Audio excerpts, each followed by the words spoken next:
कारगिल विजय दिवस जनपद पिथौरागढ़ में शौर्य दिवस के रूप में श्रद्धा व उत्साह के साथ मनाया गया। मुख्य कार्यक्रम शहीद स्मारक उल्का देवी मंदिर परिसर में हुआ, जहां जिलाधिकारी विनोद गोस्वामी ने कारगिल शहीदों जोहार सिंह, किशन सिंह, गिरी सिंह और कुंडाल सिंह बेलाल को पुष्पांजलि अर्पित की।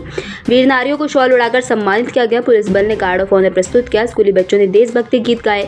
एनसीसी कैडेट्स ने मार्च पास्ट किया और प्रतियोगिता विजेताओं को सम्मानित किया गया। जिलाधिकारी ने शहीदों के अदम्य साहस को नमन करते हुए उनके परिजनों के प्रति प्रशासन की प्रतिबद्धता दोहराई। मेयर कल्पना देवलाल ने वीर सैनिकों और उनके माता पिता को श्रद्धा सुमन अर्पित किए। कार्यक्रम में पुलिस अधीक्षक सहित पूर्व सैनिक, छात्र और नागरिक बड़ी संख्या में उपस्थित रहे। कैलाश मानसरोवर यात्रा 2025 के अंतर्गत यात्रियों का तीसरा दल आज सफलतापूर्वक अपनी यात्रा पूर्ण कर भारतीय सीमा में लौट आया। प्रातः 9 बजे लिपुलेख दर पर भारत तिब्बत सीमा पुलिस ITBP के जवानों ने दल का पारंपरिक स्वागत किया। यात्रा के दौरान श्रद्धालु कालापानी स्थित काली माता मंदिर में पूजा अर्चना कर गुंजी पहुंचे। यहाँ दल 13 जुलाई की सायं धारचूला पहुंचा था, जिसके बाद निर्धारित कार्यक्रमानुसार यात्रा शुरू हुई। प्रारंभ से ही जिला प्रशासन द्वारा यात्रा को सुचारू, सुरक्षित और सुविधाजनक बनाने के लिए सभी आवश्यक प्रबंध किए गए थे। दल की सकुशल वापसी पर प्रशासन और स्थानीय नागरिकों ने प्रसन्नता जताई है।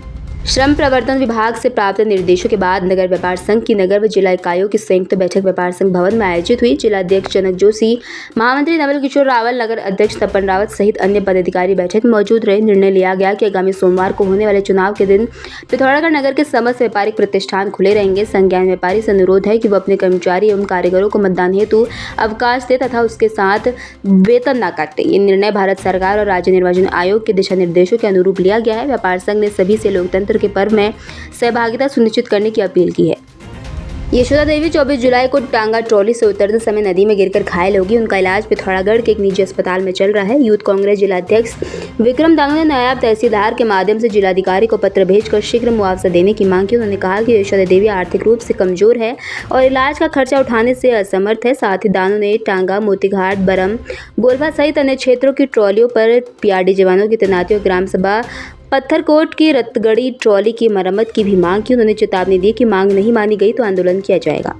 कारगिल विजय दिवस के अवसर पर घनश्याम मोली चाइल्ड वेलफेयर सोसाइटी द्वारा विभिन्न सरकारी विद्यालयों के बीच इंटर स्कूल डांस प्रतियोगिता का आयोजन किया गया।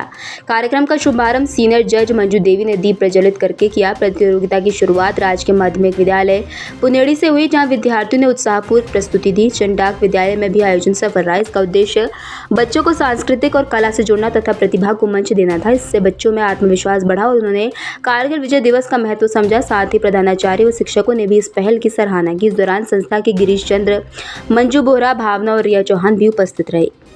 पंचायत चुनाव के अंतर्गत जिलाधिकारी विनोद गोस्वामी झूलाघाट क्षेत्र के मतदान केंद्रों का निरीक्षण करने जा रहे थे। इस दौरान कटियानी रोड पर भारी पत्थर और बोल्डरों के कारण मार्ग अवरुद्ध हो गया। स्थिति की गंभीरता को देखते हुए जिलाधिकारी ने तत्परता दिखाते हुए स्वयं श्रम कर बोल्डरों को हटाने में सहयोग किया। उनके साथ मौजूद अधिकारियों और कर्मचारियों की मदद से मार्ग शीघ्र ही सुगम बना लिया गया। इसके बाद उन्होंने दुरुस्त मतदान केंद्र राजकीय प्राथमिक विद्यालय कटियानी का स्थलीय निरीक्षण कर सभी व्यवस्थाओं की समीक्षा की।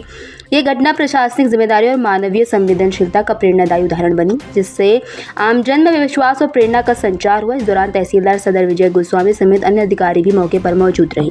130 इन्फो बटालियन कुमाऊं द्वार भर्ती रैली 18 से 23 अगस्त 2025 तक पिथौरागढ़ मुख्यालय में आयोजित होगी। रैली में उत्तराखंड के पूर्व सैनिक एवं पूर्व महिला कर्मी भाग ले सकते हैं, जिन्होंने पर्यावरण मंत्रालय या राज्य वन विभाग में 20 वर्ष सेवा की हो और सेवानिवृत्त को 5 वर्ष से अधिक न हुए हो।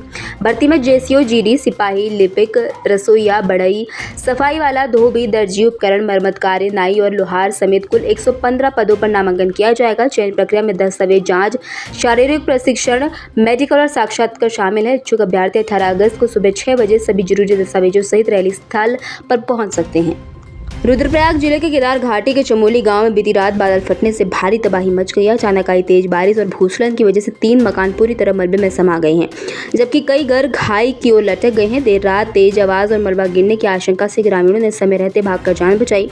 घटना के बाद से गाँव में बिजली और पानी की आपूर्ति पूरी तरह से ठप है। भयभीत ग्रामीणों ने सुरक्षित स्थानों की ओर पलायन शुरू कर दिया है। प्रशासनिक टीम ने मौके पर पहुंचकर राहत और बचाव कार्य शुरू कर दिया है। स्थानीय लोगों ने तत्कालिक सहायता की मांग की है। कारगिल विजय दिवस के अवसर पर जिला खेल कार्यालय पिथौरागढ़ द्वारा आयोजित अंडर 17 बालक वर्ग की फुटबॉल प्रतियोगिता संपन्न हो गई है। फाइनल मुकाबला झौलके ट्रेनीज और देवसिंह ट्रेनीज के बीच खेला गया, जिसमें मुकाबला 1-1 से ड्रॉ रहा। पेनल्टी शॉट आउट में झौलके ट्रेनीज ने 4-1 से जीत दर्ज कर खिताब अपने नाम किया। प्रतियोगिता में निर्णायक की भूमिका मनोज पुनेठा, यदीश ओझा, चंद्र सिंह धामी, विशाल नगर कोट और जगदीश कसन्याल ने निभाई। प्रतियोगिता 21 जुलाई से नॉकआउट आधार पर शुरू हुई, जिसमें 10 टीमों ने भाग लिया। समापन अवसर पर जिलाधिकारी विनोद गोस्वामी ने विजेता और उपविजेता टीमों को ट्रॉफी व प्रमाण पत्र देकर सम्मानित किया। महाकाली मंदिर गंगोलीहाट में शुक्रवार से शिव महापुराण का शुभारंभ हुआ है। आयोजन की शुरुआत भव्य कलश यात्रा से हुई, जो नगर भ्रमण कर मंदिर परिसर में संपन्न हुई। कथा के प्रथम दिन ही सैकड़ों श्रद्धालु मंदिर पहुंचे, भक्तिभाव से कथा श्रवण किया। वातावरण शिव और माता के भजनों से भक्तिमय हो गया, जहां देर रात तक भक्तगण झूमते रहे। शिव महापुराण कथा का पारायण में 4 अगस्त को होगा। धार्मिक आयोजनों की श्रृंखला में ये आयोजन श्रद्धालुओं की आस्था का प्रतीक बन गया है। आयोजकों द्वारा व्यवस्था में कोई कमी नहीं छोड़ी गई, जिससे श्रद्धालुओं को सहज और शांत वातावरण मिला।